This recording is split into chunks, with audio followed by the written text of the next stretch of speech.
Hello, ഇന്ന് നമ്മൾ discuss ചെയ്യാൻ പോകുന്നത് CA ഇൻ്റർമീഡിയറ്റിൻ്റെ ഫസ്റ്റ് ഗ്രൂപ്പിലെ സബ്ജക്റ്റായ കോർപ്പറേറ്റ് ആൻഡ് അതർ ലോസ് എന്ന് പറയുന്ന സബ്ജക്റ്റിലെ മൊഡ്യൂൾ 3ലെ ഫസ്റ്റ് ചാപ്റ്ററായ ദ LLP പാർട്ട്ണർഷിപ്പ് ആക്ട് 2008 എന്ന് പറയുന്ന ചാപ്റ്ററാണ് നമ്മളിന്ന് ഡിസ്കസ് ചെയ്യാൻ പോകുന്നത്. അപ്പോൾ നമുക്ക് നേരെ ചാപ്റ്ററിലേക്ക് കിടക്കാം. അപ്പം ഫസ്റ്റ് ഇതിൻ്റെ ഇൻട്രൊഡക്ഷനാണ്, അതായത് എന്നാണ് ഈ ഒരു LLP ആക്ട് 2008 നിലവിൽ വന്നത് അതൊക്കെയാണ്. ഇതുണ്ടല്ലേ, 12 ഡിസംബർ 2008 ഇത് പാർലമെൻറ്റിൽ പാസ്സാക്കിയത്. പിന്നെ പ്രസിഡന്റ് ഓഫ് ഇന്ത്യയുടെ അസൻ്റൊക്കെ കിട്ടിയിട്ട് അത് ജാനുവരി 2009 സെറ്റപ്പായി.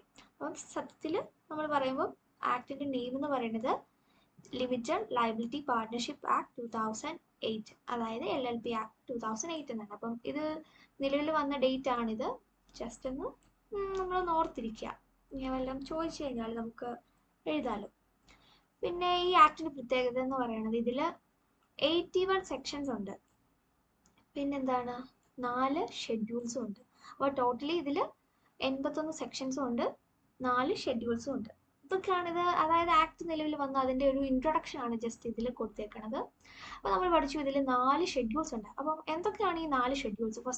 ഫസ്റ്റ് ഷെഡ്യൂള്, പിന്നെ second schedule, third schedule, fourth schedules, അങ്ങനെ 4 ഷെഡ്യൂൾസ് ഉണ്ട്. അപ്പം ഓരോ ഷെഡ്യൂൾസ് എന്താണ് പറയണേന്ന് നമുക്ക് നോക്കാം. അപ്പോൾ ഒന്നാമത്തെ ഷെഡ്യൂളായ ഫസ്റ്റ് ഷെഡ്യൂൾ ഡീൽസ് എന്താണ്? Mutual right and duties of the partners and limited liability partnership and its partners where there is absence of a formal agreement amongst them. അപ്പോൾ ഈ ഫസ്റ്റ് ഷെഡ്യൂൾ എന്താണ് ഡീൽ ചെയ്യുന്നതെന്ന് വെച്ച് കഴിഞ്ഞാൽ, നമുക്കറിയാം ഈ LLP എന്ന് പറയുന്ന ആക്റ്റിൽ, അതായത് LLP എന്ന് പറഞ്ഞാൽ എന്താ, ലിമിറ്റഡ് ലയബിലിറ്റി പാർട്ട്ണർഷിപ്പ്. അപ്പോൾ ഇതിലുള്ള മെമ്പേഴ്സിനെ നമ്മൾ എന്താ പറയുന്നതെന്ന് വെച്ചാൽ പാർട്ട്നേഴ്സ് എന്നാണ് പറയുന്നത്. നമ്മൾ മെമ്പേഴ്സ് എന്നല്ല പറയുന്നത്. നമ്മൾ കമ്പനി ആക്ടിലൊക്കെ പറയണത് അവിടെ കമ്പനിയിലുള്ള മെമ്പേഴ്സ് എന്ന് പറയാറുണ്ട്. പക്ഷെ LLPയിൽ ഉള്ളവരെ നമ്മൾ മെമ്പേഴ്സ് എന്നല്ല പറയുന്നത്, പാർട്ട്നേഴ്സ് എന്നാണ് പറയാറുള്ളത്. അപ്പോൾ ഈ ഫസ്റ്റ് ഷെഡ്യൂൾ പറയുന്നത് ആ LLPയിലുള്ള പാർട്ട്നേഴ്സിൻ്റെ റൈറ്റ്സ്, ഡ്യൂട്ടീസ്, അതിനെപ്പറ്റി പറയുന്നതാണ് ഈ ഫസ്റ്റ് ഷെഡ്യൂൾ എന്ന് പറയുന്നത്.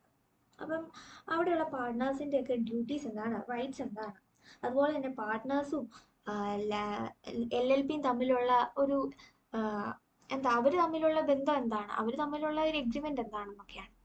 പിന്നെ there is an absence of formal agreement amongst them. പിന്നെ നമ്മൾ ഇനി വരുമ്പോൾ കാണാം LLPക്കൊക്കെ ഒരു എഗ്രിമെൻ്റ് ഉണ്ട്. ആ എഗ്രിമെൻറ്റിൻ്റെ ബേസിസിലാണ് ഈ പാർട്ട്നേഴ്സും അതുപോലെ തന്നെ LLP മുന്നോട്ട് പോകുന്നത്. അപ്പം എന്തെങ്കിലും കേസിൽ എഗ്രിമെൻ്റ് ഇല്ലെങ്കിൽ ഉള്ള കാര്യമാണ് പറയുന്നത്. ഫസ്റ്റ് ഷെഡ്യൂളിൽ മെയിൻലി ഫോക്കസ് ചെയ്യുന്നത് പാർട്ട്നേഴ്സിൻ്റെ ഡ്യൂട്ടീസ് എന്താണ്, റൈറ്റ്സ് എന്താണ്, അതുമായി ബന്ധപ്പെട്ട കാര്യങ്ങളാണ് പറയുന്നത്. അപ്പോൾ അത്ര എഴുതി വെച്ചാൽ മതി. ഈ സെക്കൻഡ് ഷെഡ്യൂൾസ് എന്താ ഡീൽ ചെയ്യുന്നത് നോക്കി, ഇത് conversion of A firm into LLP. അതായത് ഒരു ഫേം, നിലവിലെ ഒരു ഫേമിന് വേണമെങ്കിൽ LLP ആയിട്ട് കൺവേർട്ട് ചെയ്യാൻ പറ്റും. പിന്നെ LLPക്ക് വേറെ കൺവേർട്ട് ചെയ്യാം, അങ്ങനെയൊക്കെ ഓരോ ഓപ്ഷൻസ് ഉണ്ട്. അപ്പം ഇതിൽ സെക്കൻഡ് ഷെഡ്യൂളിൽ മെയിൻലി ഫോക്കസ് ചെയ്യുന്നത് നിലവിൽ ഒരു ഫേം ആയിട്ടിരിക്കുന്നവർക്ക് വേണേൽ LLP ആയിട്ട് കൺവേർട്ട് ചെയ്യാനായിട്ട് പറ്റും. അപ്പം അങ്ങനെ കൺവേർഷൻ നടക്കുന്ന അതിനെപ്പറ്റിയാണ് സെക്കൻഡ് ഷെഡ്യൂൾസ് ഡീൽ ചെയ്യുന്നത്. ഇനി തേർഡ് ഷെഡ്യൂൾസ് എന്താണ് ഡീൽ ചെയ്യുന്നത് നോക്കി, deals with conversion of A private company into LLP. അതായത് നമ്മൾ സെക്കൻഡ് ഷെഡ്യൂൾ പറഞ്ഞത് ഒരു ഫേമിന് LLP ആകാൻ പറ്റുന്ന കാര്യമാണ്. ഇനി തേർഡിൽ പറയുന്നത് ഒരു പ്രൈവറ്റ് കമ്പനിക്ക് LLP ആയിട്ട് കൺവേർട്ട് ചെയ്യാൻ പറ്റും. അപ്പോൾ അതിനെപ്പറ്റി അതുമായി ബന്ധപ്പെട്ട കാര്യങ്ങൾ ഡീൽ ചെയ്യുന്നതാണ് തേർഡ് ഷെഡ്യൂൾസ്. ഇനി ഫോർത്ത് ഷെഡ്യൂൾ എന്ന് പറയുന്നത് it's deals with conversion of unlisted public company into LLP. അതായത് ഒരു അൺലിസ്റ്റഡ് പബ്ലിക് കമ്പനിക്ക് LLP ആയിട്ട് കൺവേർട്ട് ചെയ്യാൻ പറ്റുന്ന കാര്യവുമായി ബന്ധപ്പെട്ടതാണ് ഡീൽ ചെയ്യുന്നത്. ഫസ്റ്റത്തെ ഷെഡ്യൂൾസ് എന്തായിരുന്നു, പാർട്ട്നേഴ്സിൻ്റെ റൈറ്റ്സ് ഡ്യൂട്ടീസുമായി ബന്ധപ്പെട്ട കാര്യങ്ങൾ. സെക്കൻഡ് ഷെഡ്യൂൾ പറയുന്നത് ഒരു ഫേമിന് LLP ആയിട്ട് കൺവേർട്ട് ചെയ്യാൻ പറ്റുന്ന കാര്യങ്ങളെപ്പറ്റി. തേർഡ് ഷെഡ്യൂൾസ് ഒരു പ്രൈവറ്റ് കമ്പനിക്ക്, ആദ്യം ഒരു ഫേമിൻ്റെ കാര്യം പറഞ്ഞു, പിന്നെ ഒരു പ്രൈവറ്റ് കമ്പനിയുടെ കാര്യം പറഞ്ഞു, പിന്നെ എന്താണ് ഒരു അൺലിസ്റ്റഡ് പബ്ലിക് കമ്പനിക്ക് LLP ആയിട്ട് കൺവേർട്ട് ചെയ്യാൻ പറ്റുന്ന കാര്യമാണ് ഫോർത്ത് ഷെഡ്യൂൾസിൽ പറയുന്നത്. അപ്പം ആ ഷെഡ്യൂൾസിൻ്റെ പേരെല്ലാം പഠിക്കുക, അതെന്താണ് ഡീൽ ചെയ്യുന്നത് എന്ന് നോക്കുക. ഇനിയും ചെറിയൊരു പാരഗ്രാഫ് ഉണ്ട്. The ministry of corporate affairs and the register of companies R entrusted with the task of administrating the LLP act 2008. The central government has the authority to frame the rules with regards to the LLP Act and can amend by them by notification in the official gazette from time to time. അതായത് ഈ MCA എന്നൊക്കെ കേട്ടിട്ടില്ലേ നമ്മൾ, കമ്പനീസിൻ്റെ main കാര്യങ്ങളെല്ലാം നമ്മൾ upload ചെയ്യുന്നൊരു സൈറ്റും ministry of corporate affairs ആണ് MCA എന്ന് പറയുന്നത്. അപ്പോൾ MCAയും ROC ഇവരൊക്കെയാണ് LLP ആക്ട് ഒക്കെ ഒന്ന് അഡ്മിനിസ്ട്രേറ്റ് ചെയ്യാനായിട്ട് സഹായിച്ചവർ. അതുപോലെ തന്നെ ഈ LLP ആക്ടിലെ ഓരോ റൂൾസ്, അതിനെല്ലാം ആ റൂൾസ് എല്ലാം ഫ്രെയിം ചെയ്തത്, അതായത് റൂൾസ് എല്ലാം ഉണ്ടാക്കിയത്, അതെല്ലാം ഉണ്ടാക്കാനുള്ള അധികാരവും ആർക്കാണുള്ളത്? സെൻട്രൽ ഗവൺമെന്റിനാണ് അതെല്ലാം ചെയ്യാനുള്ള ഒരു അതോറിറ്റി ഉള്ളത്. LLP ആക്ടിലെ ഓരോ റൂൾസ് ഒക്കെ ഫ്രെയിം ചെയ്യാനുള്ള അതോറിറ്റി ഉള്ളത് സെൻട്രൽ ഗവൺമെന്റിനാണ്. പിന്നെ എന്തെങ്കിലും തരത്തിലുള്ള ചേഞ്ചസ് വരുത്താനോ എന്തെങ്കിലും കാര്യങ്ങളൊക്കെ അമെൻഡ് ചെയ്യാനോ ഒക്കെ ഇവർക്ക് പറ്റും. അത് എങ്ങനെയാണ് അമെൻഡ് ചെയ്യുന്നതെന്ന് വെച്ചാൽ ഓരോ നോട്ടിഫിക്കേഷൻസ് ഒക്കെ ഒഫീഷ്യൽ ഗസറ്റിൽ വഴി ഇറക്കിയ ഓരോ സമയം അനുസരിച്ചാണ് അവർ ഓരോ കാര്യങ്ങളൊക്കെ അമെൻഡ് ചെയ്യാൻ പറ്റും. പിന്നത്തെ കാര്യമാണ്, it is also to be noted that Indian partnership act 1932 is not applicable to LLP. LLPയുടെ പേര് എന്താ? ലിമിറ്റഡ് ലയബിലിറ്റി പാർട്ണർഷിപ്പ് എന്നല്ലേ. അപ്പം പാർട്ണർഷിപ്പ് എന്ന് ലാസ്റ്റ് കൊടുത്തോണ്ട് ഇന്ത്യൻ പാർട്ണർഷിപ്പ് ആക്ട് 1932 ആപ്ലിക്കബിൾ ആകും എന്ന് നമുക്കൊരു നമ്മൾ ഓർക്കും. പക്ഷേ ഇവിടെ പറയുന്നുണ്ടോ, ഇന്ത്യൻ പാർട്ണർഷിപ്പ് ആക്ട് 1932 ഇവിടെ LLPക്ക് ആപ്ലിക്കബിൾ ആവില്ല. നമ്മുടെ LLPയുടെ ലാസ്റ്റ് ഒരു പാർട്ണർഷിപ്പിന്റെ പേര് കണ്ടുകൊണ്ട് ഇന്ത്യൻ പാർട്ണർഷിപ്പ് ആക്ടും ഇവർക്ക് ആപ്ലിക്കബിൾ ആവത്തില്ല. അപ്പം അതൊന്ന് ജസ്റ്റ് നോട്ട് ചെയ്ത് വെച്ചേക്കുക. അപ്പോൾ നമുക്ക് ഇനി അടുത്ത സെക്ഷനിലേക്ക് പോവാം. നെക്സ്റ്റ് പേജിൽ വേണ്ടത് limited liability partnership meaning and concept. അപ്പോൾ ഇനി നമ്മൾ പഠിക്കാൻ പോവാം എന്താണ് LLP, LLPയുടെ മീനിങ് എന്താണ്, LLPയുടെ കൺസെപ്റ്റ് എന്താണ്, വാട്ട് ഈസ് LLP. അപ്പോൾ നമുക്ക് ഇവിടെ തൊട്ടങ്ങ് വായിച്ചേക്കാം. എന്താണ് അതിൻ്റെ മീനിങ്? LLP എന്ന് പറഞ്ഞു കഴിഞ്ഞാൽ എന്താണ്? Is A new form of legal business entity with limited liability. ഈ പേരിൽ തന്നെ ഉണ്ട് ലിമിറ്റഡ് ലയബിലിറ്റി ആണെന്ന്. അപ്പോൾ ഒരു LLPക്ക് ലിമിറ്റഡ് ലയബിലിറ്റി ആണെന്ന് ഓർത്തിരിക്കുക. പിന്നെന്താണ്? It is A new form of legal business entity. നമുക്കറിയാം ഇതൊരു ബിസിനസ് പർപ്പസിന് വേണ്ടിയിട്ടുള്ള ഒരു എൻറ്റിറ്റിയാണ്. അപ്പോൾ അതുകൊണ്ട് തന്നെ എന്താണ്, അതൊരു new form of legal business entity ആണ് വിത്ത് ലിമിറ്റഡ് ലയബിലിറ്റി ആണ്. ഇനി എന്താണ്? It is an alternative corporate business vehicle that not only gives the benefit of limited liability at low compliance cost but allows its partners the flexibility of organizing their internal structure as a traditional partnership. നമ്മൾ പറഞ്ഞായിരുന്നു ഇതിനൊരു limited liability ആണുള്ളത്. Limited liability എന്ന് പറയുന്നത് ഒരു advantage മാത്രമല്ല LLPക്ക് ഉള്ളത്, പിന്നെ എന്താണ്, ഒരു ഫ്ലെക്സിബിലിറ്റിയും കൂടി ഈ LLPക്ക് ഉണ്ട്. ഫ്ലെക്സിബിലിറ്റി എന്നതുകൊണ്ട് ഉദ്ദേശിക്കുന്നത് എന്താ ഇവിടെ? അതായത് ഭയങ്കരമായ കോംപ്ലിക്കേഷൻ ഒന്നുമില്ല LLP ക്രിയേറ്റ് ചെയ്യാനും LLP അവസാനിപ്പിക്കാനും. ഭയങ്കര സിമ്പിൾ സ്ട്രക്ചറാണ് LLPക്ക്. അതായത് ഒരു കമ്പനിയുമായി നമ്മൾ കമ്പയർ ചെയ്യുമ്പം it's very easy to form and easy to dissolve. അതായത് ഒരു കമ്പനിയായിട്ട് കമ്പയർ ചെയ്യുമ്പോൾ LLP ഉണ്ടാക്കാനും LLP നിർത്താനും ഒക്കെ ഭയങ്കര എളുപ്പമാണ്. അതായത് ഫ്ലെക്സിബിൾ ഇൻ നേച്ചറാണ്. അതിൻ്റെ ഒരു ക്യാരക്ടറിസ്റ്റിക്സ് തന്നെ ഫ്ലെക്സിബിലിറ്റിയാണ്. അപ്പം LLPയുടെ കാര്യം ചോദിച്ചാൽ ഇത്രയും നമ്മൾ ഇങ്ങനെ കാണാതെ പഠിച്ചൊന്നും എഴുതണ്ട. എന്ന് പറഞ്ഞാൽ എന്താ, ഒരു ലീഗൽ ബിസിനസ് എൻറ്റിറ്റിയാണിത്. പിന്നെന്താണ്, വിത്ത് ലിമിറ്റഡ് ലയബിലിറ്റി ഉണ്ട്. പിന്നെന്താണ്, it is an alternative corporate business vehicle that has not only gives the benefit of limited liability എന്ന് പറയുന്നത് ഒരു ബെനിഫിറ്റ് മാത്രമല്ല തരുന്നത്, പിന്നെന്താണ്, പാർട്ട്നേഴ്സിനും അതുപോലെ തന്നെ LLPക്കും ഒരു ഫ്ലെക്സിബിലിറ്റി പ്രൊവൈഡ് ചെയ്യുന്നുണ്ട്. The LLP is a separate legal entity. പിന്നെ നമുക്ക് അടുത്ത് എഴുതാൻ പറ്റും, LLP എന്ന് പറയുന്ന ഒരു സെപ്പറേറ്റ് ലീഗൽ എൻറ്റിറ്റിയാണ്. നമുക്കറിയാം, നമ്മൾ ചെറിയ ക്ലാസ്സിലൊക്കെ പഠിച്ചിട്ടുണ്ട്, കമ്പനിയുടെ ക്യാരക്ടറിസ്റ്റിക്സ് ഒക്കെ പഠിച്ചപ്പോൾ പറഞ്ഞിട്ടുണ്ട് സെപ്പറേറ്റ് ലീഗൽ എൻറ്റിറ്റി ആണെന്നൊക്കെ. അതുപോലെ തന്നെയാണ് LLPക്ക് എന്താണ്, സെപ്പറേറ്റ് ലീഗൽ എൻറ്റിറ്റിയാണ്. കാരണം എന്താ, പാർട്ട്നേഴ്സും LLP രണ്ടും രണ്ടായിട്ടാണ് ട്രീറ്റ് ചെയ്യുന്നത്. നമ്മൾ അങ്ങനെ തന്നെയല്ലേ കമ്പനിയിൽ പഠിച്ചത്. അതായത് സെപ്പറേറ്റ് ലീഗൽ എൻറ്റിറ്റി എന്ന് പറഞ്ഞു കഴിഞ്ഞാൽ ഇപ്പം LLPയിൽ എന്തെങ്കിലുമൊക്കെ ലൈബിലിറ്റീസ് വന്നു കഴിഞ്ഞാൽ അത് തന്നെയാണ് ഈ താഴത്തെ സെന്റൻസിൽ പറയുന്നത്. While the LLP itself will be liable to full extent of its asset, the liability of the partners will be limited to the extent of their capital contribution. അതായത് ഇപ്പോൾ ഒരു LLPക്ക് എന്തെങ്കിലും ലയബിലിറ്റി വന്നു എന്ന് കണ്ടുകൊണ്ട് ആ LLPയിലുള്ള പാർട്ട്നേഴ്സ് അത് മൊത്തം പേ ചെയ്യണമെന്നുണ്ടോ? ഇല്ല, ഒരിക്കലും ഇല്ല. കാരണം എന്താണ്, ഇത് രണ്ടും രണ്ടായിട്ടാണ് ട്രീറ്റ് ചെയ്യുന്നത്. രണ്ടും സെപ്പറേറ്റ് ലീഗൽ എൻറ്റിറ്റിയാണ്, പാർട്ട്നേഴ്സ് LLP. അപ്പോൾ LLPയുടെ ലയബിലിറ്റി വന്നു കഴിഞ്ഞാൽ LLP തന്നെ പേ ചെയ്യണം. പാർട്ട്നേഴ്സിൻ്റെ കയ്യിലിരിക്കുന്ന ക്യാഷ് ഒന്നും എടുത്ത് ആ ലയബിലിറ്റി പേ ഓഫ് ചെയ്യാനായിട്ട് എടുക്കണ്ട. അത് തന്നെയാണ് ഇവിടെ പറയുന്നത്. ഇവിടെ പാർട്ട്നേഴ്സിന്റെ ലയബിലിറ്റി എന്ന് പറഞ്ഞു കഴിഞ്ഞാൽ എത്രയാണോ അവരുടെ ക്യാപിറ്റൽ കോൺട്രിബ്യൂഷൻ എത്രയാണോ കൊടുക്കേണ്ടത് അത്രയും വരെ ഉള്ളൂ. അവർക്ക് limited to the extent of their capital contribution. അവരുടെ ക്യാപിറ്റൽ കോൺട്രിബ്യൂഷൻ എത്രയാണോ അത്രയും വരെ ഉള്ളൂ അവർക്ക് ലയബിലിറ്റി. അപ്പം ഇതിനെപ്പറ്റി പറഞ്ഞാൽ ഫസ്റ്റ് നമ്മൾ പഠിച്ചു ഒരു LLP എന്ന് പറഞ്ഞാൽ എന്താണ്? ലീഗൽ ബിസിനസ് എൻറ്റിറ്റി ആണ്.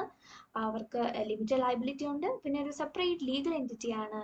ഫ്ലെക്സിബിലിറ്റി ഉണ്ട്. പിന്നെ പാർട്ട്നേഴ്സും ഇവരും തമ്മിൽ എന്താ പാർട്ട്നേഴ്സിന് liability limited to the extent of their capital contribution ആണ്. ഇത് തന്നെയാണ് താഴത്തെ സെന്റൻസിലും പറയുന്നത്. എന്താ? Business organisation alternative corporate business from gives the benefit of limited liability of a company and flexibility of a partnership. പിന്നെ നമുക്ക് പറയാൻ പറ്റുന്ന മെയിൻ ഒരു പോയിന്റ് ആണ് ഇത്. നോക്കി, ഇത്രയും ഈ രണ്ട് sentence. The benefit of a limited liability of a company and flexibility of partnership. ഈ LLP എന്ന് പറഞ്ഞു കഴിഞ്ഞാൽ കമ്പനിയുടെ ചില അഡ്വാൻറ്റേജസും പാർട്ട്ണർഷിപ്പിന്റെ ചില അഡ്വാൻറ്റേജസും എടുക്കാൻ പറ്റും. അതായത് കമ്പനിയുടെ കാര്യം നമ്മൾ എടുക്കുമ്പോൾ കമ്പനിയിലുള്ള ലിമിറ്റഡ് ലയബിലിറ്റി എന്ന് പറയുന്ന ചില ബെനിഫിറ്റ്സും ഈ LLPക്ക് ഉണ്ട്. പാർട്ട്ണർഷിപ്പിലുള്ള ചില ഫ്ലെക്സിബിലിറ്റി എന്ന് പറയുന്ന ബെനിഫിറ്റും LLPക്ക് ഉണ്ട്. അപ്പം combination of this type of two, അതായത് കമ്പനിയുടെയും പാർട്ട്ണർഷിപ്പിന്റെയും രണ്ടിന്റെ ഒരു കോമ്പിനേഷൻ ആണ് LLP എന്ന് പറയുന്നത്. അപ്പൊ LLP എന്ന് ഒരു കമ്പനിയുടെ ഇതും വരും, പാർട്ട്ണർഷിപ്പിന്റെ അതും വരും. പക്ഷെ പാർട്ട്ണർഷിപ്പ് ആക്ട് ഒന്നും ഇതിൽ ആപ്ലിക്കബിൾ അല്ല, നമ്മൾ മുമ്പ് പറഞ്ഞായിരുന്നു. അപ്പം നമ്മളോട് ഒരാള് വന്ന് ചോദിക്കുക, കമ്പനിയുടെ അത്രയും ഭയങ്കര കോംപ്ലിക്കേറ്റഡ് പ്രോസസ്സിൽ നമുക്ക് ഒരു കമ്പനി ഉണ്ടാക്കാനൊന്നും പറ്റില്ല, പക്ഷെ എന്നാൽ കമ്പനിയുടെ ചില ഒരു പ്രത്യേകതയൊക്കെ കിട്ടുന്ന രീതിയിൽ ഒന്ന് സ്റ്റാർട്ട് ചെയ്യണം, പിന്നെ ഇച്ചിരി ഫ്ലെക്സിബിലിറ്റിയും തുടങ്ങണം, പക്ഷെ പാർട്ട്ണർഷിപ്പ് ആയിട്ട് തുടങ്ങണ്ട. അങ്ങനെ ഒരു ക്ലയന്റ് വന്ന് നമ്മളെ വന്ന് കണ്ട് നമ്മളോട് ചോദിക്കുകയാണെങ്കിൽ നമുക്ക് അവരോട് പറയാം, എന്നാൽ പിന്നെ LLP ആയിട്ട് ഫോം ചെയ്യാനായിട്ട് പറയാൻ പറ്റും. LLP ആയിട്ട് കമൻസ് ചെയ്യാൻ നമുക്ക് പറയാൻ പറ്റും. കാരണം എന്താണ്? ഒരു കമ്പനി തുടങ്ങുക എന്ന് പറയുന്നത് ഭയങ്കര ഇച്ചിരി ഡിഫിക്കൽട്ട് ആയിട്ടുള്ള പ്രോസസ്സാണ്. അതിൻ്റെ തുടക്കം ഭയങ്കര പാടാണ്. അപ്പം അത്രയും പാടൊന്നുമില്ല, പക്ഷെ എന്നാൽ കമ്പനിയുടെ പോലെ ചെറിയൊരു സ്റ്റാറ്റസും കിട്ടും, പാർട്ട്ണർഷിപ്പിന്റെ ചില ഒരു അഡ്വാൻറ്റേജസും കിട്ടും. അങ്ങനെ വരുമ്പോൾ നമുക്ക് LLP തുടങ്ങാൻ പറ്റും. അപ്പം LLPയുടെ മെയിൻ പ്രത്യേകതയാണ് ഒരു കമ്പനിയുടെ ലിമിറ്റഡ് ലയബിലിറ്റി എന്ന് പറയുന്ന ബെനിഫിറ്റും കിട്ടും, പാർട്ട്ണർഷിപ്പിന്റെ ഒരു ഫ്ലെക്സിബിലിറ്റി എന്ന് പറയുന്നൊക്കെയുള്ള ഇതും കിട്ടും. അതുതന്നെയാണ് since LLP contains elements of both a corporate structure as well as a partnership frame structure, LLP is also called a hybrid between a company and a partnership. അതുകൊണ്ട് തന്നെ ഈ LLP നമ്മൾ ഹൈബ്രിഡ് ബിറ്റ്വീൻ എ കമ്പനി, അതായത് hybrid എന്ന് പറഞ്ഞാൽ രണ്ടിന്റെയും കാര്യങ്ങൾ ഉൾക്കൊള്ളാൻ പറ്റും. അതായത് ഒരു കമ്പനിയുടെയും പാർട്ട്ണർഷിപ്പിന്റെയും അഡ്വാൻറ്റേജസ് നമുക്ക് എടുക്കാൻ പറ്റും. അതുകൊണ്ട് തന്നെ LLP എന്ന് പറയുന്ന ഒരു hybrid between company and partnership ആണ്. ഈ കോർപ്പറേറ്റ് സ്ട്രക്ചർ എന്ന് പറഞ്ഞാൽ എന്താ? കമ്പനികളാണല്ലോ കോർപ്പറേറ്റ്. അപ്പം കോർപ്പറേറ്റ് സ്ട്രക്ചർ നമുക്ക് LLPക്ക് കിട്ടും, അതുപോലെ തന്നെ പാർട്ട്ണർഷിപ്പ് ഫേമിന്റെ സ്ട്രക്ചർ നമുക്ക് LLPക്ക് കിട്ടും. അപ്പൊ ഇത്രയേ ഉള്ളൂ. അപ്പം മീനിങ് ഭയങ്കര സിമ്പിൾ ആയില്ലേ? ഇത്രയും വലിയ മീനിങ് നമ്മൾ ഇച്ചിരി നേരം കൊണ്ട് പഠിച്ചു തീർത്തു. അപ്പം ജസ്റ്റ് ഈ മീനിങ്, അപ്പൊ LLP എന്താണ്, അതിന്റെ കോൺസെപ്റ്റ് എന്താണെന്ന് നിങ്ങൾക്ക് മനസ്സിലായി കാണും. അതായത് കമ്പനിയുടെ ഒരു അഡ്വാൻറ്റേജസും കിട്ടും, പാർട്ട്ണർഷിപ്പിന്റെ ഒരു അഡ്വാൻറ്റേജസ് കിട്ടും. അതിന് രണ്ട് വേർഡ്സ് പറയണം, flexibility and limited liability, hybrid, പിന്നെന്താണ്, പിന്നെ ഇതിൽ നമ്മൾ പഠിച്ചു സെപ്പറേറ്റ് ലീഗൽ എൻറ്റിറ്റി ഉണ്ട്, ലിമിറ്റഡ് ലയബിലിറ്റി ആണ്, new form of legal business entity ഒക്കെയാണ്. അപ്പോൾ അതൊക്കെ ജസ്റ്റ് റീഡ് ചെയ്ത് വെക്കാം. അതാണ് ഈ ഒരു പിക്ചറിലും കൊടുത്തേക്കുന്നത്. ഇനി നമ്മൾ നെക്സ്റ്റ് ഇതിലേക്ക് കിടക്കുകയാണ് ഡെഫിനീഷൻസ്. ഇനി പറയണതെല്ലാം കുറേ ഡെഫിനീഷൻ്റെ കാര്യമാണ്. Address section 2 clause 1 sub clause എയില് അഡ്രസ്സിനെ പറ്റി പറയുന്നുണ്ട്. A partner of a limited liability partnership means, അതായത് ഞാൻ ആദ്യം പറഞ്ഞായിരുന്നു, ഒരു ലിമിറ്റഡ് ലയബിലിറ്റി പാർട്ണർഷിപ്പിലുള്ള മെമ്പേഴ്സിനെ നമ്മൾ എന്താണ് പാർട്ട്നേഴ്സ് എന്നാണ് പറയുന്നത്. അപ്പോൾ ഒന്നെങ്കിൽ ഒരു പാർട്ണർ ഇൻഡിവിജ്വൽ ആയിരിക്കാം, ഇല്ലെങ്കിൽ ബോഡി കോർപ്പറേറ്റ് ആയിരിക്കാം. ഈ ബോഡി കോർപ്പറേറ്റ് എന്ന് പറഞ്ഞു കഴിഞ്ഞാൽ എന്താ, കമ്പനികൾ. ബോഡി കോർപ്പറേറ്റ് എന്താണെന്നുള്ളത് നെക്സ്റ്റ് ഡെഫിനേഷനിൽ പറയുന്നുണ്ട്. അപ്പോൾ ഒരു പാർട്ട്ണറിന്, അതായത് LLPയിലെ പാർട്ട്ണർ ഒന്നെങ്കിൽ ഇൻഡിവിജ്വൽ ആയിരിക്കാം, ഇല്ലെങ്കിൽ ഒരു ബോഡി കോർപ്പറേറ്റ് ആയിരിക്കാം. ഇവർക്ക് രണ്ടുപേർക്കും വേണമെങ്കിൽ പാർട്ട്ണർ ആകാം.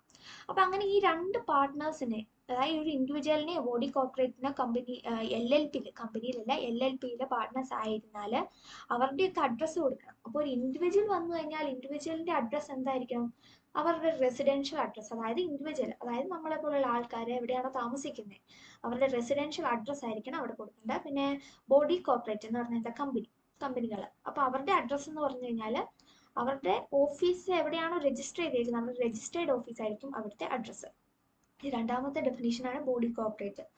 ബോഡി കോർപ്പറേറ്റ് എന്താണെന്ന്, അപ്പോൾ അത് ഡെഫിനേഷൻ പറയുന്നത് സെക്ഷൻ 2 ക്ലോസ് 1 സബ് ക്ലോസ് ഡിയിലാണ് പറയുന്നത്. It means A company as defined in close 20 of section 2. അത് companies act 2013 section 2 close 20 body corporate എന്താന്ന് പറയുന്നുണ്ട്. അപ്പോൾ ആ സെയിം ഡെഫിനേഷൻ തന്നെയാണ് ഇവിടെ പറയുന്നത്. അപ്പോൾ ഒരു ബോഡി കോർപ്പറേറ്റ് എന്ന് പറഞ്ഞു കഴിഞ്ഞാൽ എന്തായിരിക്കും? അവിടെ സെക്ഷൻ 2 clause 20 ബോഡി കോർപ്പറേറ്റ് എന്താന്ന് പറയുന്നുണ്ട്. അപ്പം ഈ LLP ബോഡി കോർപ്പറേറ്റ് എന്താ മീൻ ചെയ്യുന്നത് ചോദിച്ചാൽ A LLP registered under this act and LLP a LLP incorporated outside India and a company incorporated outside India. ഈ 3 പേരായിരിക്കും ഒരു ബോഡി കോർപ്പറേറ്റ് കൊണ്ട് ഉദ്ദേശിക്കുന്നത്. അതായത് LLP registered under this act എന്ന് പറഞ്ഞാൽ എന്താ, ഒരു LLP രജിസ്റ്റർ ചെയ്തേക്കുന്നത് നമ്മുടെ ഇന്ത്യയിലുള്ള ഒരു LLP, ഇല്ലെങ്കിൽ ഒരു LLP ഇൻകോർപ്പറേറ്റ് ഔട്ട്സൈഡ് ഇന്ത്യ, ഇന്ത്യക്ക് പുറത്ത് ക്രിയേറ്റ് ചെയ്തിട്ടുള്ള LLP, ഇല്ലെങ്കിൽ a company incorporated outside India. Company incorporated outside ഇന്ത്യനെ നമ്മൾ എന്ത് പറയും, ഫോറിൻ കമ്പനി എന്ന് പറയാറുണ്ട്. അത് തന്നെയാണ് ഇവിടെ നോക്കിയത്. A company and includes LLP, foreign LLP, foreign company. അത് തന്നെയാണ് ഇവിടെ ബോഡി കോർപ്പറേറ്റ് എന്ന് പറഞ്ഞു കഴിഞ്ഞാൽ ഒന്നെങ്കിൽ ഒരു company and includes LLP, foreign LLP. ഈ ഫോറിൻ LLP ആണിത്. ഈ LLP അണ്ടർ ദിസ് ആക്ട് എന്ന് പറഞ്ഞു കഴിഞ്ഞാൽ ഇന്ത്യയിലുള്ള LLP ഇൻകോർപ്പറേറ്റഡ് ഔട്ട്സൈഡ് ഇന്ത്യ എന്ന് പറയുന്നതാണ് foreign LLP. A company incorporate outside India ആണ് ഫോറിൻ കമ്പനി. അപ്പം ഇത് ഓർത്തിരുന്നാലും മതി. ഇതാണ് ബോഡി കോർപ്പറേറ്റ് കൊണ്ട് ഉദ്ദേശിക്കുന്നത്. ഫോറിൻ LLPയോ ഒരു ഫോറിൻ കമ്പനിയോ ഇന്ത്യയിലുള്ള LLPയോ ആണ് ബോഡി കോർപ്പറേറ്റ് കൊണ്ട് ഉദ്ദേശിക്കുന്നത്. ഇനി ബോഡി കോർപ്പറേറ്റിൽ ചില കാര്യങ്ങൾ ഇൻക്ലൂഡ് ചെയ്യത്തില്ല, അതായത് ഇൻക്ലൂഡഡ് അല്ല. അതെന്തൊക്കെയാണെന്ന് നോക്കാം.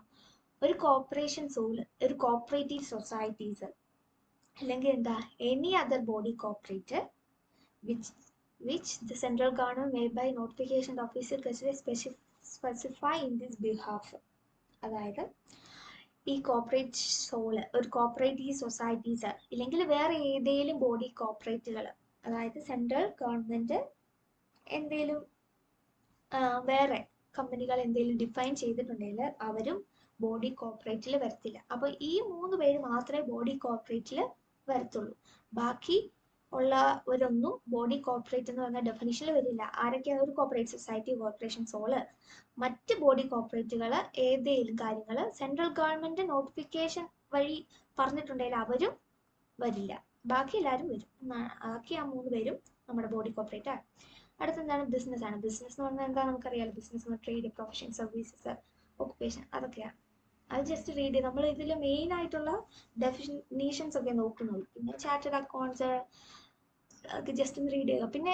പിന്നത്തെ ഇമ്പോർട്ടൻ്റ് ആണ് ഇത്, ഡെസിഗ്നേറ്റഡ് പാർട്ട്ണർ. സെക്ഷൻ 2 clause 1 ലാണ് പറയുന്നത്. അപ്പോൾ ഈ ഡെസിഗ്നേറ്റഡ് പാർട്ട്നേഴ്സ് എന്ന് പറഞ്ഞാൽ എന്താണ്? Means any partner designated as pursuant to section 7. അതായത് ഇനിയുള്ള തുടർന്ന് വരുന്നതിൽ നമ്മൾ പഠിക്കും. അതായത് ഒരു LLPയിൽ പാർട്ട്നേഴ്സ് വേണമെന്ന് നമ്മൾ പറഞ്ഞു. അതുപോലെ തന്നെ ഡെസിഗ്നേറ്റഡ് പാർട്ട്നേഴ്സ് വേണം. ഈ ഡെസിഗ്നേറ്റഡ് പാർട്ട്നേഴ്സിന് ഓരോ കാര്യങ്ങളൊക്കെ സൈൻ ചെയ്യാനും മറ്റൊക്കെ അതോറിറ്റി ഉള്ളവർ ഇവരാണ്. അപ്പം നിർബന്ധമായിട്ടും ഒരു LLPയിൽ ഡെസിഗ്നേറ്റഡ് പാർട്ട്നേഴ്സ് വേണം. അപ്പം എന്താണ് ഡെസിഗ്നേറ്റഡ് പാർട്ട്ണർ ആണ് ഇവിടെ പറയുന്നത്. അപ്പം ഇനി വരുന്ന പാഠത്തിലുണ്ട്, അതായത് അടുത്ത നെക്സ്റ്റ് പേജിലൊക്കെ ഉണ്ട്, ഒരു കമ്പനി ഒരു LLPയിൽ എത്ര ഡെസിഗ്നേറ്റഡ് പാർട്ട്നേഴ്സ് വേണം, എത്ര പാർട്ട്നേഴ്സ് വേണം, മിനിമം നമ്പർ, മാക്സിമം നമ്പർ ഒക്കെ പറയുന്നുണ്ട്. നമ്മൾ അടുത്ത പഠിക്കില്ലെങ്കിൽ നമുക്കിപ്പോൾ തന്നെ ചുമ്മാ ജസ്റ്റ് ഒന്ന് നോക്കാം.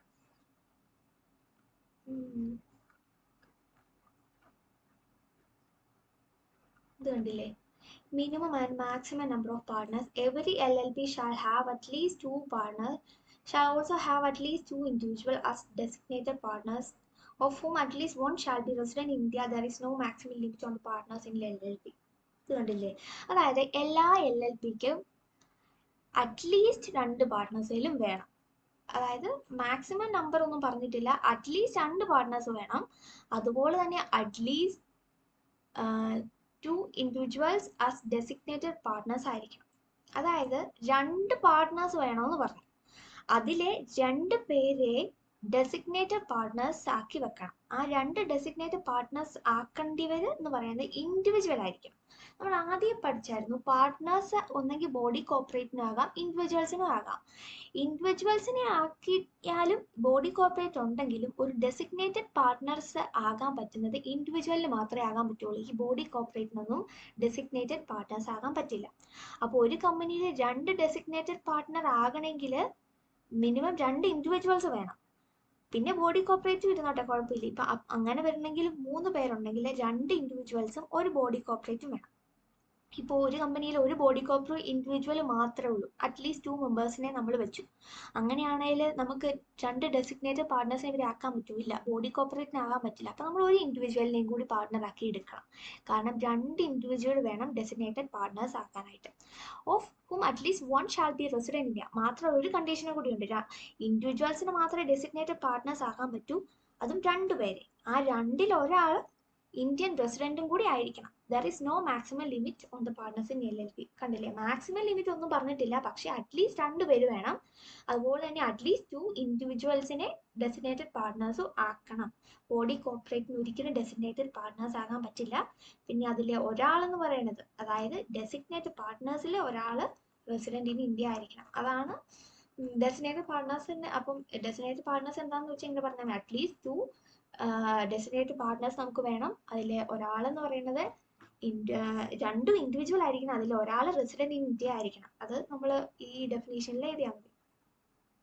പിന്നെ എന്താണ് എൻറ്റിറ്റി? എൻറ്റിറ്റി എന്ന് പറഞ്ഞാൽ എന്താ, കമ്പനിയാണ്, ബോഡി കോർപ്പറേറ്റ് യൂസ്. അത് പിന്നെ ഫിനാൻഷ്യൽ ഇയർ, ഇത് ഇമ്പോർട്ടൻ്റ് ആണ്. ഫിനാൻഷ്യൽ ഇയർ എന്ന് പറഞ്ഞാൽ എന്താ, നമ്മൾ എപ്പോഴും പഠിച്ചിട്ടുണ്ട്. അപ്പം LLPയിലും നമ്മൾ പഠിച്ച ഫിനാൻഷ്യൽ ഇയർ തന്നെയാണ്, അതായത് 1st April of year to 31st day of March of the following year. അതായത് April 1 തൊട്ട് നെക്സ്റ്റ് ഫോളോവിങ് ഇയറിൽ വരുന്ന 31st March വരെ നമ്മുടെ ഫിനാൻഷ്യൽ ഇയർ. അത് തന്നെയാണ് ഇവിടെ LLPയിലെയും ഫിനാൻഷ്യൽ ഇയർ ആയിട്ട് ട്രീറ്റ് ചെയ്യുന്നത്.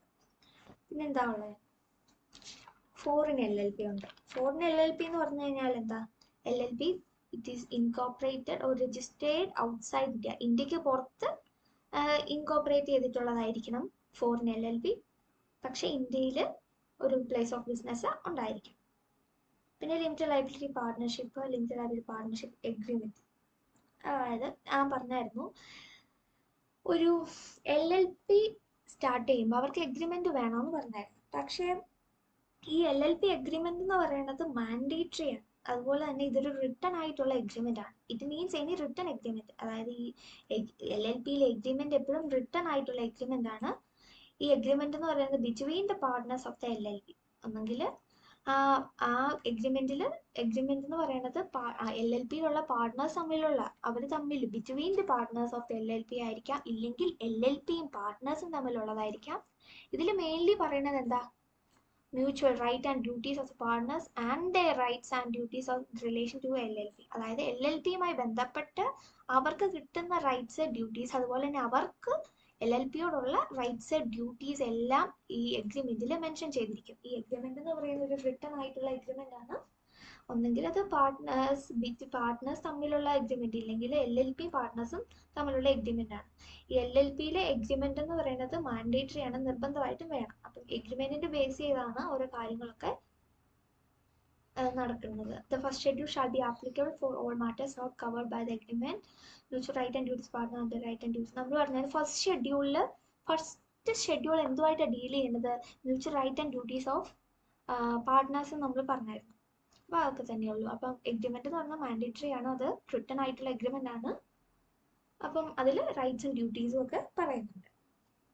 പിന്നെ മെയിൻ ആയിട്ടുള്ളത്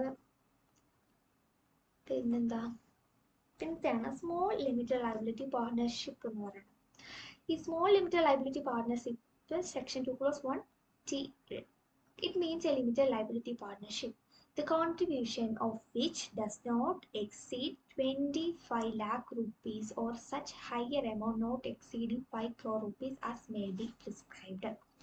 ഇവിടെ contribution does not exceed 25 lakh rupees or such higher amount not exceeding 5 crore rupees.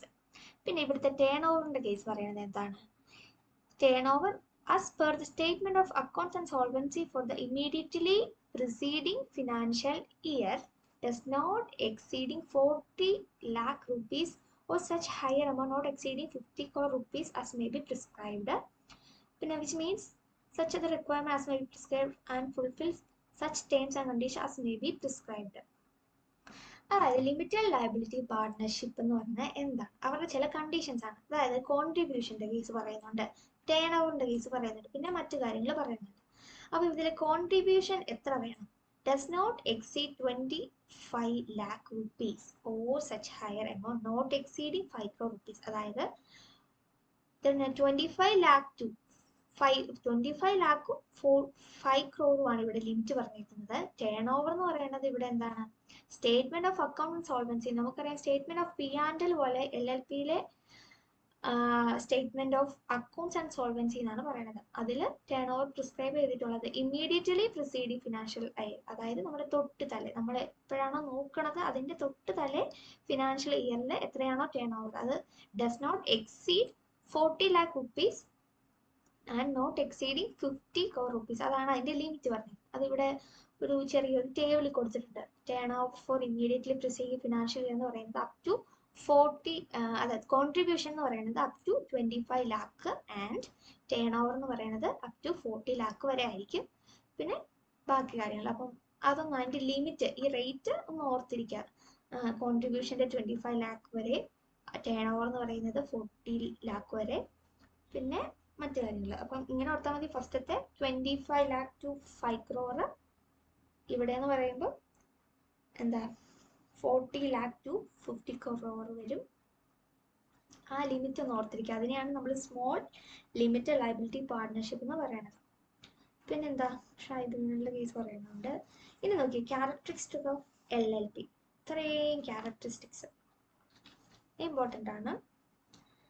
അത് തന്നെയാണ് നമ്മളിവിടെ കൊടുത്തേക്കുന്നത് ക്യാരക്ടറിസ്റ്റിക്സ് ഒക്കെ. അത് നമുക്കത് ഡീറ്റെയിൽ ആയിട്ട് പഠിക്കാം എന്തൊക്കെയാണ്. അപ്പോൾ ഫസ്റ്റത്തെയാണ് എന്താണ് LLPയുടെ പ്രത്യേകതകൾ, ക്യാരക്ടറിസ്റ്റിക്സ്. ഫസ്റ്റത്തെയാണ് LLP is a body corporate.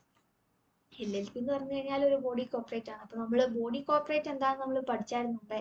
LLP outside India, പിന്നെ company incorporate outside India, LLP in India എന്ന് പറഞ്ഞ് നമ്മൾ സെക്ഷൻ 2+20 പോലെ നമ്മൾ ആദ്യം പഠിച്ചായിരുന്നു. അപ്പം അത് ഇവിടെ എഴുതി വെച്ചാൽ മതി. പിന്നെന്താണ് LLPയുടെ മെയിൻ പ്രത്യേകത, LLP എന്ന് പറഞ്ഞൊരു ബോഡി കോർപ്പറേറ്റ് ആണ്. അതിനൊരു സെപ്പറേറ്റ് ലീഗൽ എൻറ്റിറ്റി ഉണ്ട്. പിന്നെ ഒരു പെർപെച്വൽ സസെഷൻ ഉണ്ട്. അതായത് പെർപെച്വൽ സക്സഷൻ എന്ന് പറഞ്ഞു കഴിഞ്ഞാൽ ഇത് നോക്കി ഇവിടെ ഉണ്ട്. അതായത് ഇത്ര ഓർത്താൽ മതി. ഇവിടെ നമ്മൾ പറഞ്ഞായിരുന്നു ഈ എംപ്ലോയി അല്ല, പാർട്ട്നേഴ്സും LLPയും തമ്മിൽ സെപ്പറേറ്റ് ലീഗൽ എൻറ്റിറ്റിയാണ്. അതായത് അവർ തമ്മിൽ ഇപ്പം ഒരാൾക്ക് ലയബിലിറ്റി വന്നു, ഇപ്പോൾ LLPയുടെ ലയബിലിറ്റി പാർട്ട്നേഴ്സും പേ ചെയ്യേണ്ട, പാർട്ട്നേഴ്സിന്റെ ലയബിലിറ്റി LLPയും പേ ചെയ്യേണ്ട കാര്യമില്ല. അതുകൊണ്ട് ഒരു പാർട്ട്ണർ ഇപ്പം വന്നു, ഒരു പാർട്ട്ണർ ഇപ്പം LLPന്ന് പോയി എന്ന് കണ്ടുകൊണ്ട് നമ്മുടെ LLP നിർത്തലാക്കേണ്ട ആവശ്യമൊന്നുമില്ല. അതായത് ഒരിക്കലും ഒരു പാർട്ട്ണറിന്റെ പ്രവൃത്തി നമ്മുടെ LLPയുടെ എക്സിസ്റ്റൻസിനെ ബാധിക്കില്ല, നിലനിൽപ്പിനെ ബാധിക്കില്ല. അതിനാണ് ഇതൊക്കെ പറയണത്. അതായത് ഒരിക്കലും any change in the partners of the LLP shall not affect the existing rights or liabilities of the LLP. അതായത് ഒരു പാർട്ട്നേഴ്സിൽ എന്തെങ്കിലും ഒരു ചേഞ്ചസ് വന്നു കഴിഞ്ഞാൽ ഒരിക്കലും അത് LLPനെ ബാധിക്കില്ല, LLPയുടെ നിലനിൽപ്പിനെ ഒരിക്കലും ബാധിക്കില്ല. ചേഞ്ചസ് മേക്കാം, നമ്മൾ കമ്പനി പഠിച്ചിട്ടുണ്ട്, മെമ്പേഴ്സ് മേക്കാം, മെമ്പേഴ്സ് മേ ഗോ എന്നും പറഞ്ഞ്. അപ്പം മെമ്പേഴ്സ് വന്നാലും ഇല്ലേലും കമ്പനി നിലനിൽക്കും എന്ന് പറയുന്ന പോലെ തന്നെ ഇവിടെ പാർട്ട്നേഴ്സ് വന്നാലും പോയാലും പാർട്ട്നേഴ്സിന്റെ ഒരു കാര്യങ്ങളും ഇവിടെ LLPയുടെ എക്സിസ്റ്റൻസിനെ ബാധിക്കില്ല. പിന്നെ എന്താണ്, ഇതൊരു സെപ്പറേറ്റ് ലീഗൽ എൻറ്റിറ്റി ആണ് which have a perpetual succession ഉണ്ട്.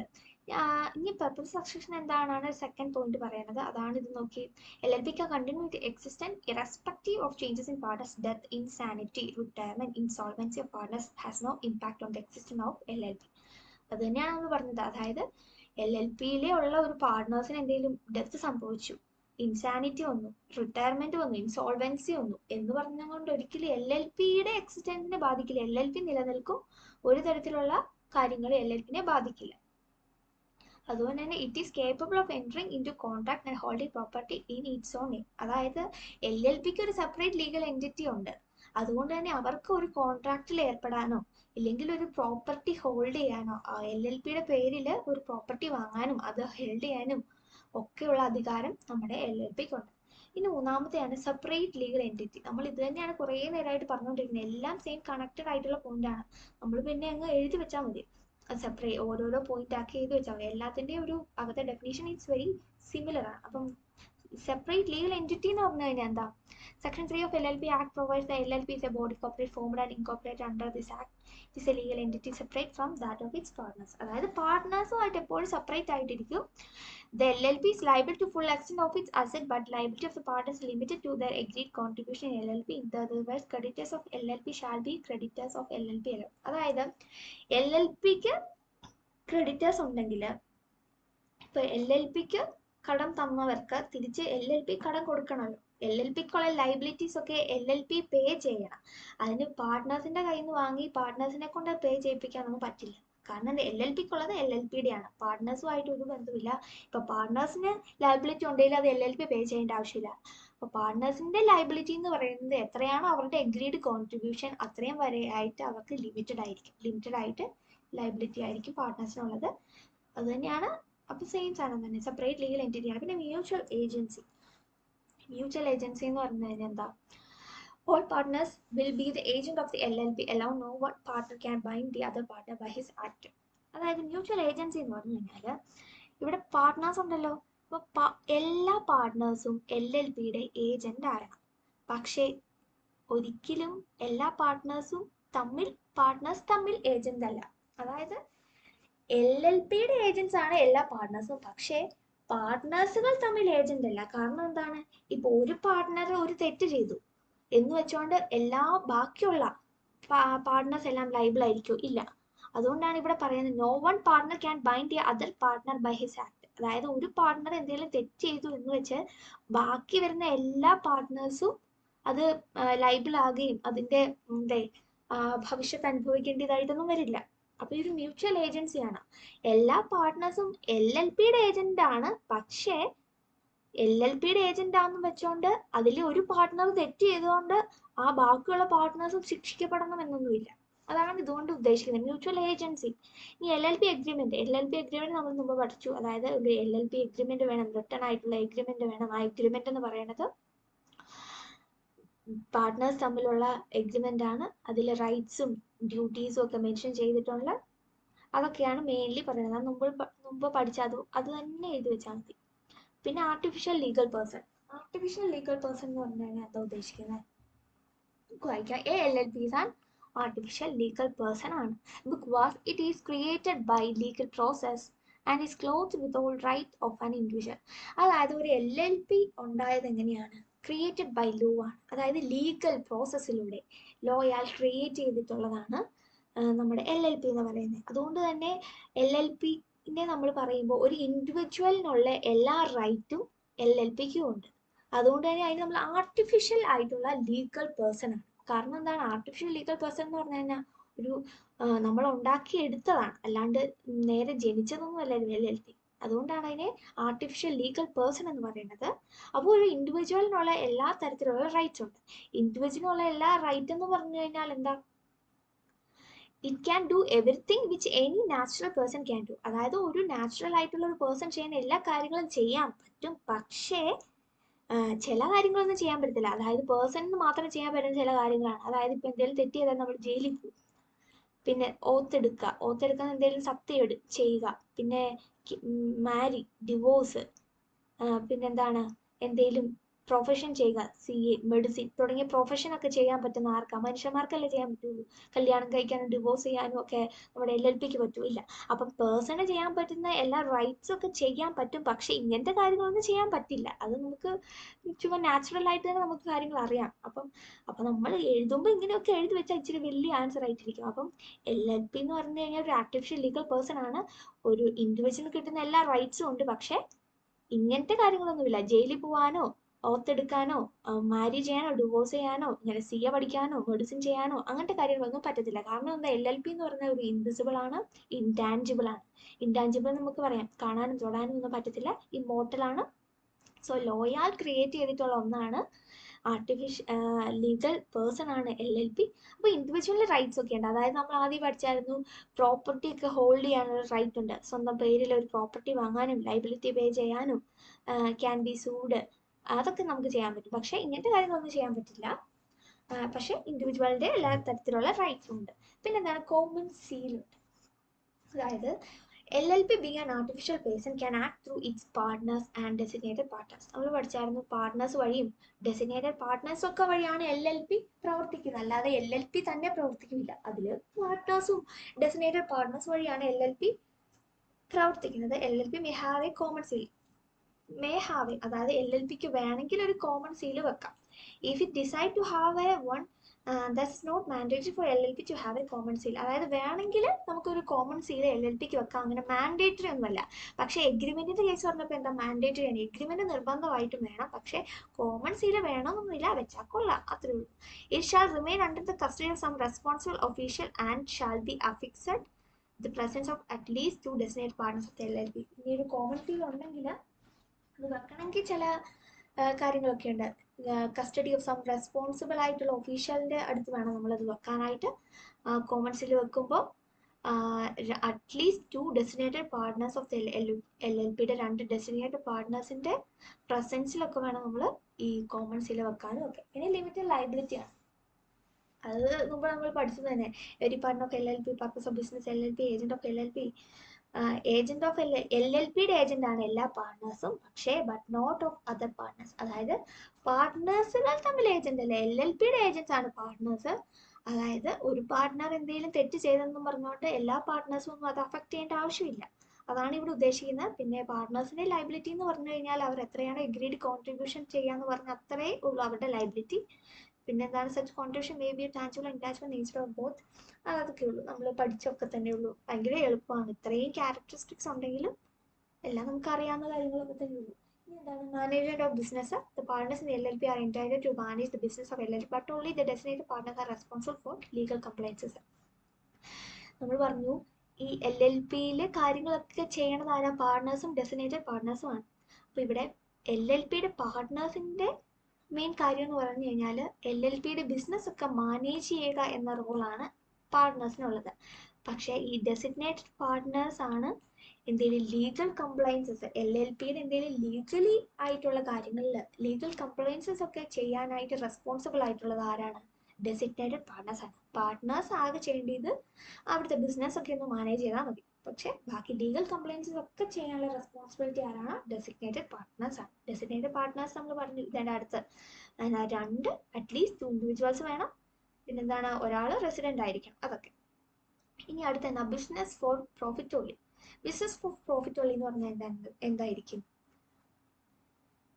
നോക്കിയേ, L L P is carrying on lawful business with a view to earn profit. പിന്നെ എൽ എൽ പി ചെയ്യുമ്പോൾ അതൊരു ലോഫുൾ ആയിട്ടുള്ള ബിസിനസ് വേണം ചെയ്യാനായിട്ട്, അല്ലാതെ ഇല്ലീഗൽ ആയിട്ടുള്ള കാര്യങ്ങളൊന്നും എൽ എൽ പി ചെയ്യാൻ പാടില്ല. ലീഗലി ആയിട്ടുള്ള കാര്യങ്ങൾ, ലീഗലി ആയിട്ടുള്ള ലോഫുൾ ആയിട്ടുള്ള ബിസിനസ് എൽ എൽ പി ചെയ്യാൻ പാടുള്ളൂ.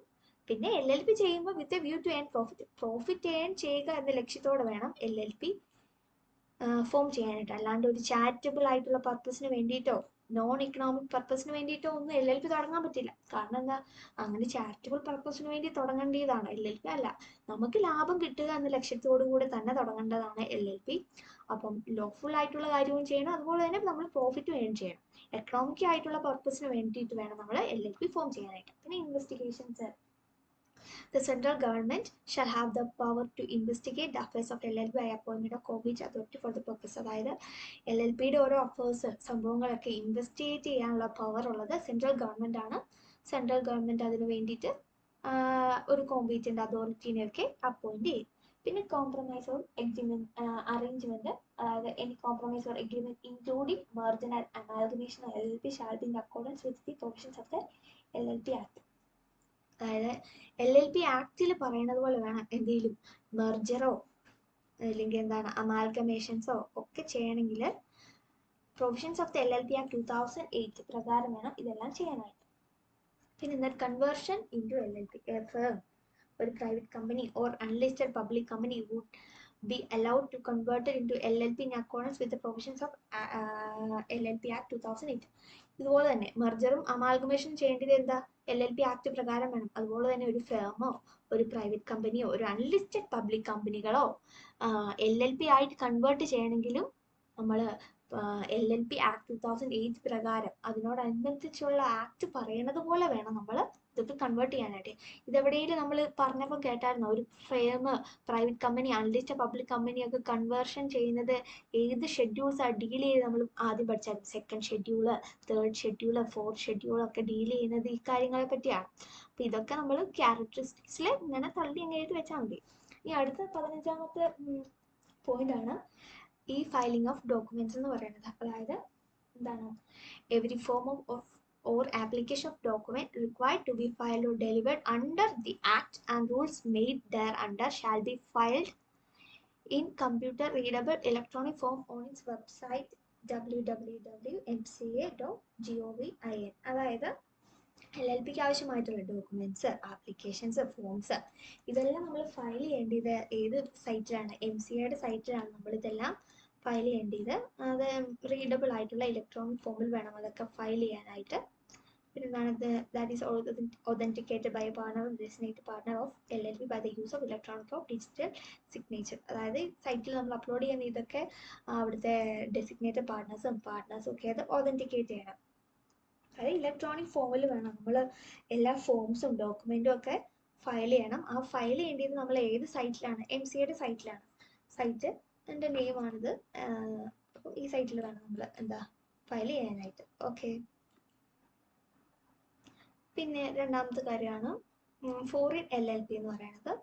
അടുത്ത് നെക്സ്റ്റ് ഫോറിൻ LLP എന്ന് പറഞ്ഞു കഴിഞ്ഞാൽ എന്താ നമുക്കറിയാം. Foreign LLP incorporated, formed, registered outside India which is established a place of business within India. Foreign LLP can become a partner in an Indian LLP. അതായത് ഇന്ത്യക്ക് പുറത്ത് ഇൻകോപ്പറേറ്റ് ചെയ്തിട്ടുള്ള തന്നെയാണ് നമ്മൾ LLP incorporated and registered outside India and also it have a place of business in India. അതിനെയാണ് നമ്മൾ foreign LLP എന്ന് പറയുന്നത്. പിന്നെ ഈ ഫോറിൻ LLP ഇന്ത്യക്ക് പുറത്ത് ഇൻകോപ്പറേറ്റ് ചെയ്തെങ്കിൽ പോലും ഫോറിൻ LLPക്ക് നമുക്ക് ഇന്ത്യയിലുള്ള ഇന്ത്യൻ LLPയിൽ പാർട്ട്ണർ ആവാനായിട്ട് പറ്റും. ഇനി എന്താണ് അഡ്വാൻറ്റേജസ് ഓഫ് LLPയുടെ ആണ് നമ്മൾ ഇനി നോക്കാൻ പോണത്. അഡ്വാൻറ്റേജസ് എന്ന് പറഞ്ഞു കഴിഞ്ഞാൽ നമ്മളിപ്പോൾ പഠിച്ചതൊക്കെ തന്നെയുള്ളൂ. ഭയങ്കര ഫ്ലെക്സിബിൾ ആണ്. നമ്മൾ പഠിച്ചില്ലായിരുന്നു, നോക്കി അത് തന്നെയാണ്. അതൊക്കെ നമ്മൾ പഠിച്ചതൊന്ന് ഓർത്തിരിക്കുക. അതായത് ഭയങ്കര ഫ്ലെക്സിബിളാണ്. അതായത് LLP ക്രിയേറ്റ് ചെയ്യാനും ഭയങ്കര എളുപ്പമാണ്. ഭയങ്കര ലീഗൽ ആയി പ്രൊസീജിയർ റിക്വയർമെൻറ്റ്സ് ഒന്നും വേണ്ട. അതാണ് ഇതിൽ പറയുന്നത്. Provide flexibility without imposing detailed legal and procedure requirements ഒന്നും വേണ്ട. പിന്നെ എന്താണ് is organiser and operate on the base of agreement. നമ്മൾ പഠിച്ചു. അതായത് ഒരു എഗ്രിമെൻറ്റിൻ്റെ ബേസിസിലാണ് അവിടുത്തെ ഓപ്പറേഷൻസും കാര്യങ്ങളും എല്ലാം നടക്കുന്നത്. അതുപോലെ തന്നെ ഒരു LLP ഓർഗനൈസ് ചെയ്തേക്കുന്നതും അതിലെ ഓരോ കാര്യങ്ങൾ ഓപ്പറേറ്റ് ചെയ്യുന്നതും എല്ലാം എഗ്രിമെൻറ്റിൻ്റെ ബേസിസിലായിരിക്കും. പിന്നെ ഈസി ടു ഫോം, അതായത് LLP ക്രിയേറ്റ് ചെയ്യാൻ ഭയങ്കര എളുപ്പമാണ്. അതായത് ഇൻകോപ്പറേറ്റ് ചെയ്യാൻ ഭയങ്കര എളുപ്പമാണ് കമ്പയർഡ് ടു കമ്പനി ഫോർമേഷൻ ആണ്. പിന്നെ ഈസി ടു ഡിസോൾവ് എന്ന് പറഞ്ഞാൽ എന്താ? അതായത് നിർത്താൻ LLP നിർത്താനും അതുപോലെ തന്നെ LLP തുടങ്ങാനും ഭയങ്കര എളുപ്പമാണ്. പിന്നെ all partners enjoy limited liability. അപ്പോൾ ഈ 5 ഭയങ്കര ഈസിയാണ്. അതായത് എന്താ, ഒരു എഗ്രിമെൻറ്റിൻ്റെ ബേസിസിലാണ് അവിടുത്തെ കാര്യങ്ങളെല്ലാം നടക്കുന്നത്. പിന്നെ ഫ്ലെക്സിബിലിറ്റി പ്രൊവൈഡ് ചെയ്യുന്നുണ്ട്. Easy to form, easy to dissolve ആണ്. പിന്നെ all partners enjoy limited liability. അപ്പം ഇത്രയും ഭയങ്കര എളുപ്പമാണ്. നിങ്ങൾക്ക് ഇത്രയും മനസ്സിലായെന്ന് തോന്നുന്നു. Okay, thank U.